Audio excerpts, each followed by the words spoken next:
Before Lazarus walked out of that tomb, before the storms were beckoned to be still, there was one thing Jesus always did first. But it wasn't shouting, and it wasn't pleading. The truth is, he never begged for miracles the way we've been taught to. Instead, he operated through an ancient code so powerful, it bent the very physics of faith. If you felt like your prayers have just been hitting the ceiling, this is the missing piece you've been searching for. Type "Teach me" in the comments below if you're ready to shift from desperation to true connection. I know why you're here, and I know you're tired. You're tired of the drive-through spirituality that's been pushed on you for years. You're tired of being told that if you just believe hard enough or say the right formula, your life will magically turn into a highlight reel overnight. You've tried that. You've put your coins into the cosmic vending machine. You've pulled the lever of prayer, and you've waited. But for many of you, the machine is stuck.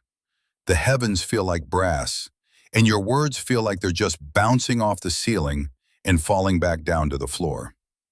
Let me speak to the person watching this right now from a hospital bed, feeling the weight of a diagnosis that doesn't make sense. Let me speak to the single mother staring at an empty bank account, wondering if she'll have a roof over her children's heads by next month. And let me speak to the one who has been praying for 25 years for a prodigal child to come home, only to wake up to another day of silence. I see you. And more importantly, God sees you. You've been taught that you need to be whole to come to Him.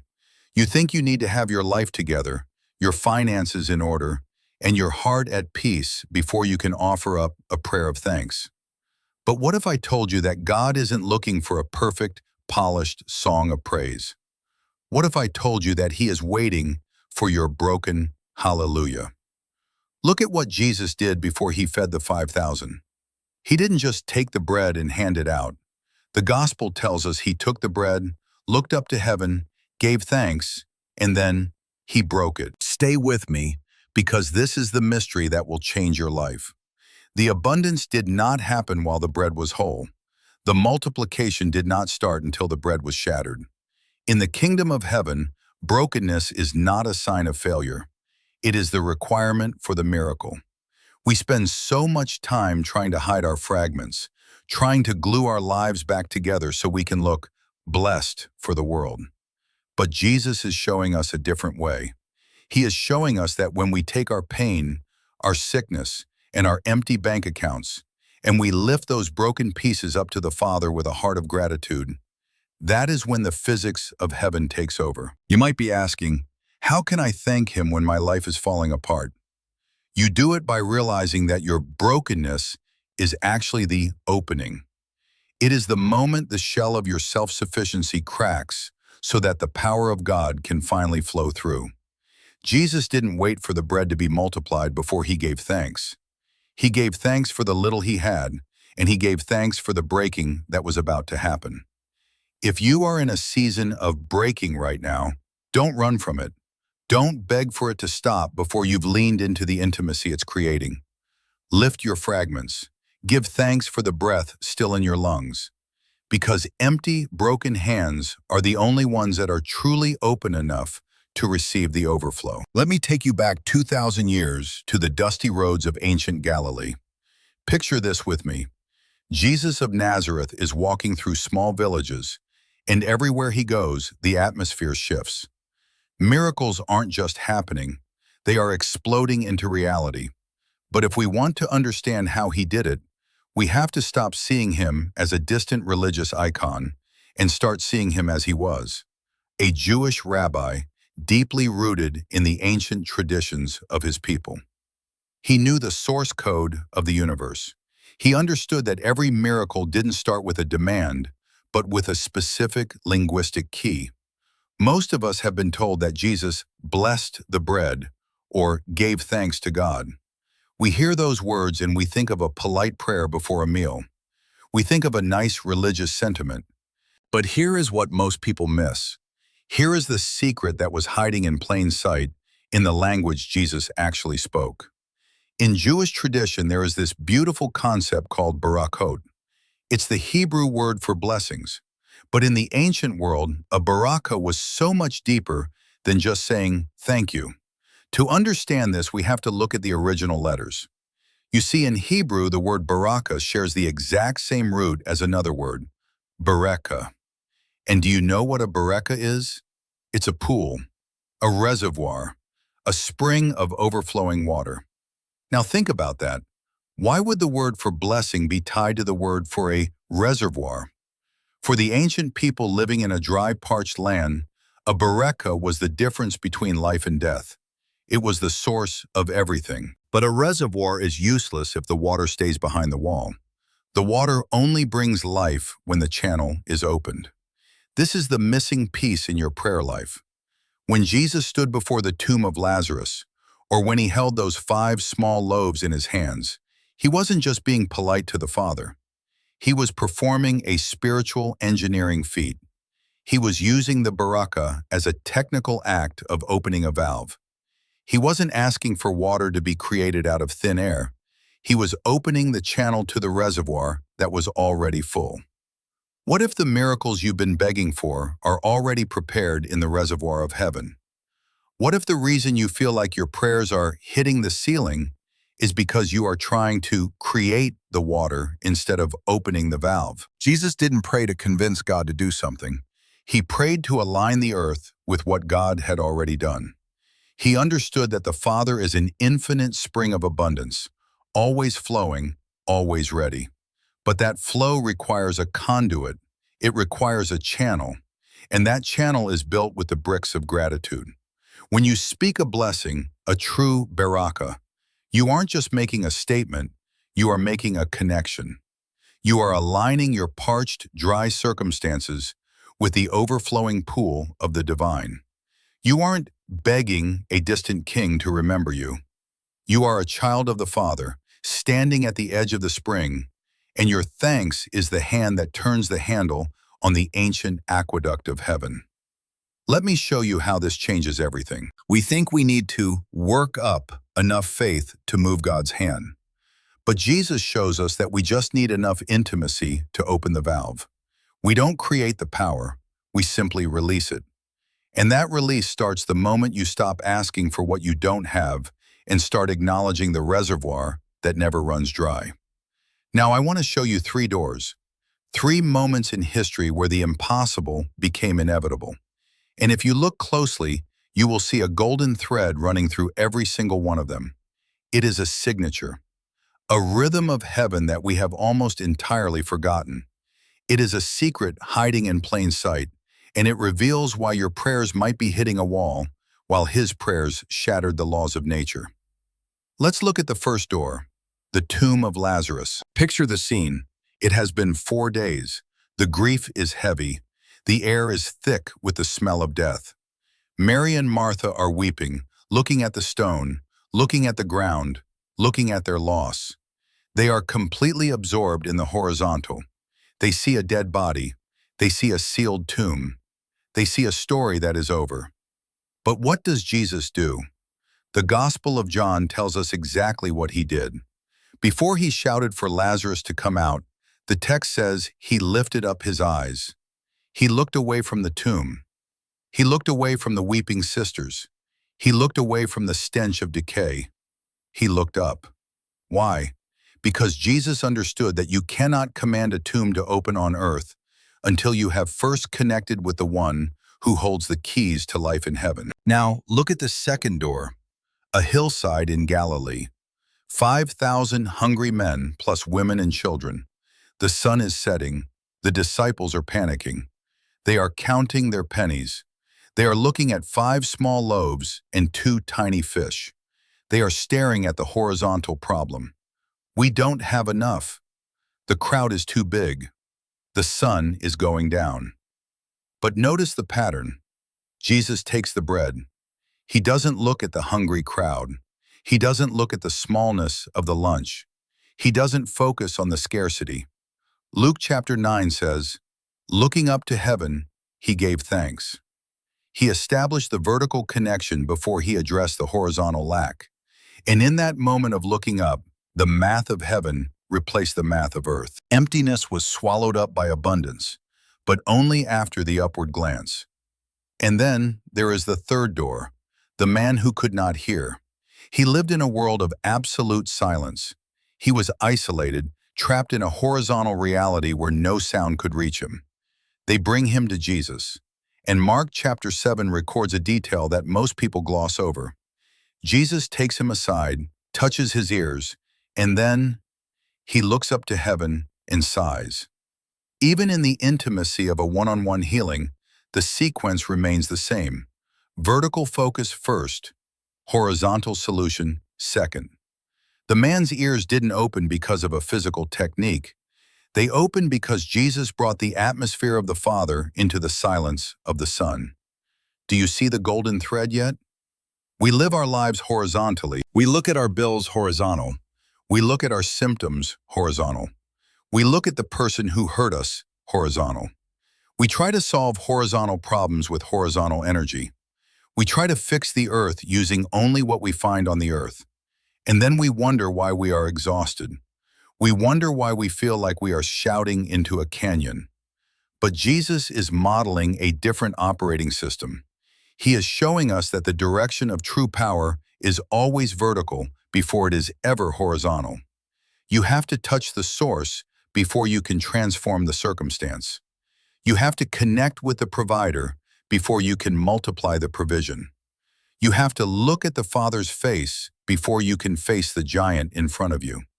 Jesus never allowed the horizontal problem to dictate his internal state. He looked up until the reality of heaven became more real to him than the crisis on earth. And once that connection was established, the miracle wasn't something he had to work up. It was just the natural overflow of where he was looking. What if your biggest mistake hasn't been a lack of faith, but a lack of direction? What if you have been so busy staring at the mountain that you've forgotten to look at the one who made it? It is time to stop trying to fix your life horizontally. It is time to look up. Because when you align with the vertical, the horizontal has no choice but to follow. Does this speak to where you are tonight? Type "teach me" in the comments if you are ready to change your focus. But I know what some of you are thinking right now. You're saying, I've tried it. I've practiced the gratitude. I've looked up. I've said the blessings. But my life is still a mess. My bank account is still empty. My body is still hurting. Why am I still stuck? Why does it feel like the more I pray, the more the world falls apart?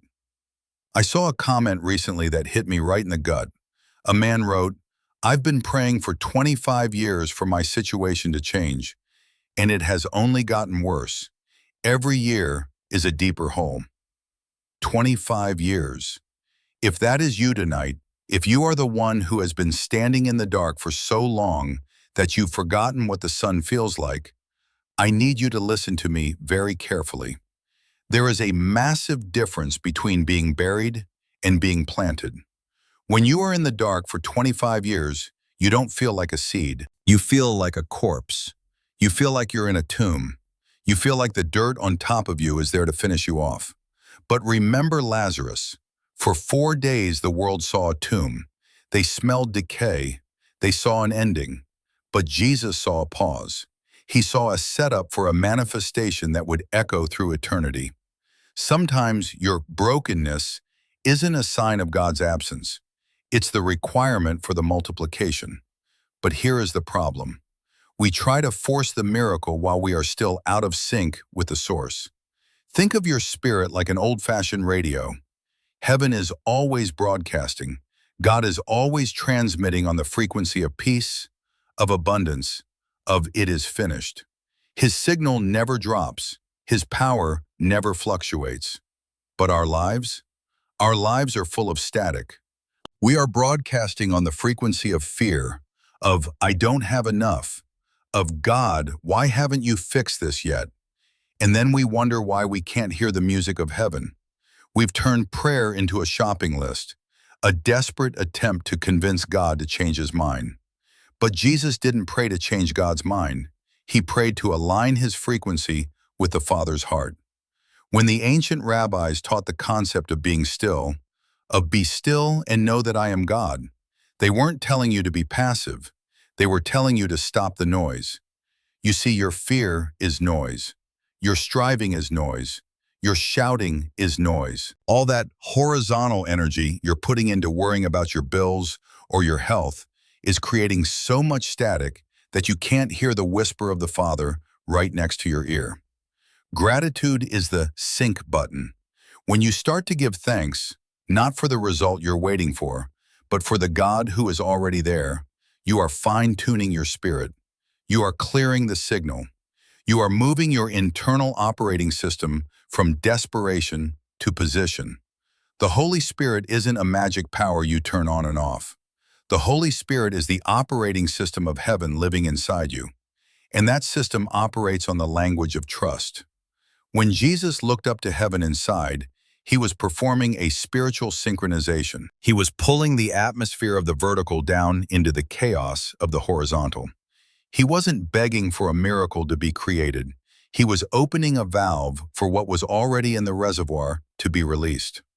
What if the reason you've been stuck for 25 years isn't because God hasn't answered, but because you've been trying to create the water instead of opening the channel?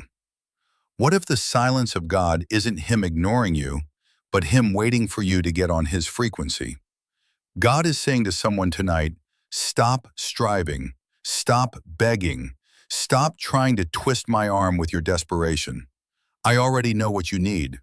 I already have the answer prepared. But I want you to connect with me first. I want you to look up. I want you to be still long enough to realize that the miracle isn't out there. It's flowing from the connection we have right here. Your 25 years in the dark hasn't been a waste. It's been the time it took for your roots to go deep enough to handle the weight of the blessing that's coming. You aren't being buried. You are being prepared. But you have to turn the dial. You have to stop the noise. You have to look up and say, Father, I thank you that you have already heard me. Because once you are in sync with heaven, the earth has no choice but to follow. The static will clear, the signal will come through, and the miracle will flow. Not because you worked for it, but because you finally stayed still enough to receive it. But what if I told you that this isn't just ancient theology? What if I told you that this is biology? You see, modern science has discovered something that the ancient rabbis understood thousands of years ago. Inside your brain, there is a tiny, powerful bundle of nerves called the Reticular Activating System, or the RAS. Think of it as your personal gatekeeper. It's a high-speed filter that decides which pieces of information get into your conscious mind and which ones get thrown away. Your brain is constantly being bombarded by millions of bits of data every second. It can't process it all, so it asks you a question: what do you want me to look for? And here is the danger. If you spend your whole day focused on the horizontal, if you're constantly thinking about your debt, staring at your symptoms, or worrying about what you lack, you are literally programming your brain to find more of it. You are telling your RAS, scan for scarcity, show me why I don't have enough, prove to me that life is a struggle. And your brain, being a faithful servant, will find every bill, every obstacle, and every reason to be miserable, while completely filtering out the opportunities and the miracles that are standing right in front of your face. But now, look at Jesus again at the feeding of the 5,000. He had a massive horizontal problem.